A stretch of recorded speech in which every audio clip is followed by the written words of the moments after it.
As a Christian, I keep hearing there are contradictions in the Bible. And some may think, oh, don't look into that because you might find out something you don't want to know. I say it's more like a Bible study, and I so want to find out.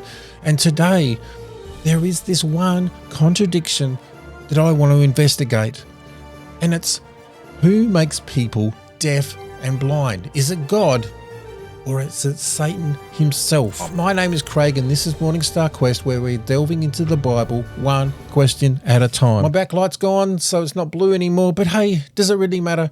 Because we're investigating who makes people deaf, blind, disabled. Because in one verse we got Exodus 4:11, then we have John 9, 1-3, and then there's this opposing verse, Mark 9, 17-25. So we need to investigate, and you might think, oh, it's a bit scary, but I just want to investigate because I don't think it's a contradiction. I have gone through 439, well, I'm going through, should I say, 439 contradictions.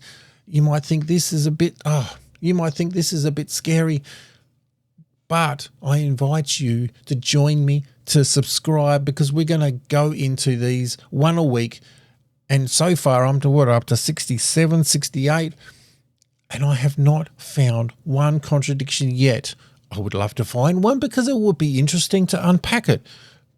But, well, let's see today's, because we are going to delve into this, and I just really find it absolutely fascinating. Because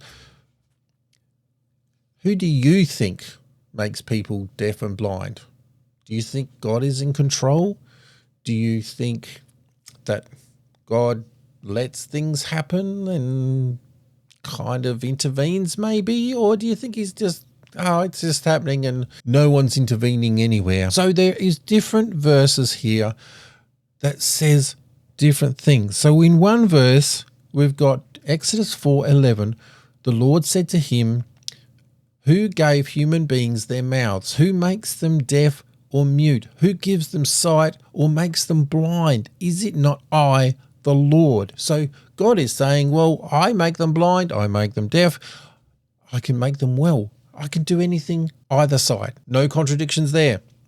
Then we have John 9, 1-3. As he went along, he saw a blind man from birth. His disciples asked him, Rabbi, who sinned, this man or his parents, that he was born blind? Neither this man nor his parents sinned, said Jesus, but this happened so that the works of God might be displayed in him.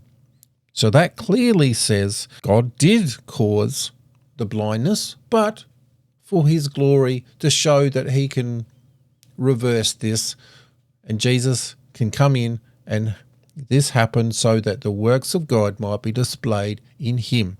Okay, that makes a bit of sense. Then we have Mark 9, 17-25. A man in the crowd answered, Teacher, I brought you my son who is possessed by a spirit that has robbed him of speech. And then it jumps to 25. When Jesus saw that the crowd was running to the scene, he rebuked the impure spirit.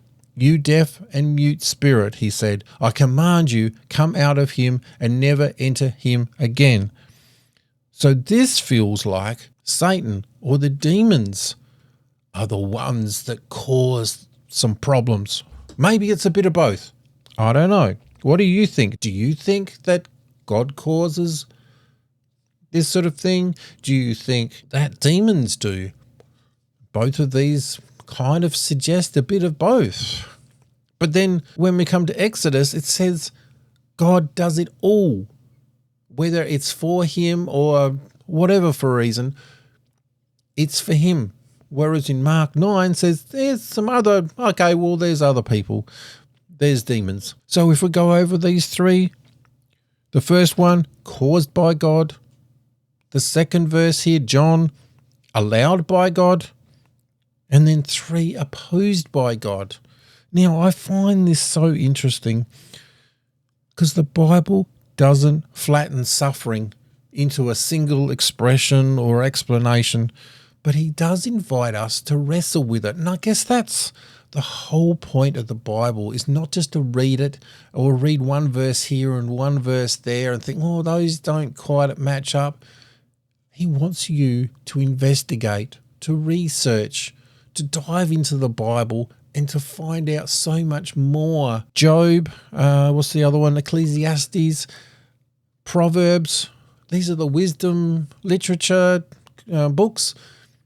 And each one, you could even say that they kind of come at the same problem with different angles, and they kind of make you wrestle with this problem because it's such a deeper meaning, such rich and wonderful meaning behind all of Scripture.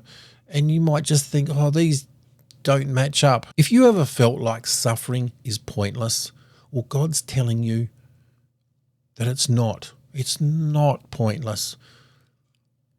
He is behind everything, and he is still there in that darkness, whether it's blindness, whether it's deafness, whether it's depression, those things.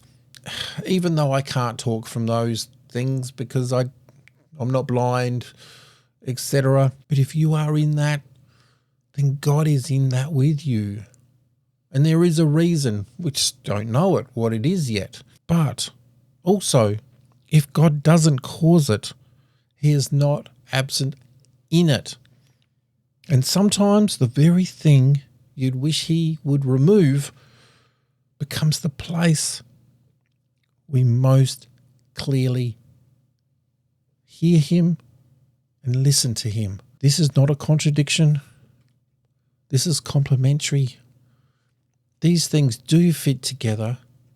You might say God causes things to happen so that his works of God may be displayed in him, in God. But that doesn't mean that there are bad things in this world that are causing or trying to take us away from God. And God will fight those things on our behalf because we can't. This is another one that is a contradiction that is not. If you want to join me, like I said, hit subscribe, notification bell, hit the thumbs up. Takes me a while to get to that.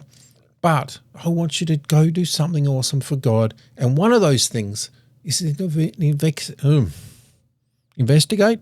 And one of those things is to investigate God further and deeper and research. Part of that is clicking on one of these videos to see what we can find out so much more, because it's such a Bible study. Got to do something.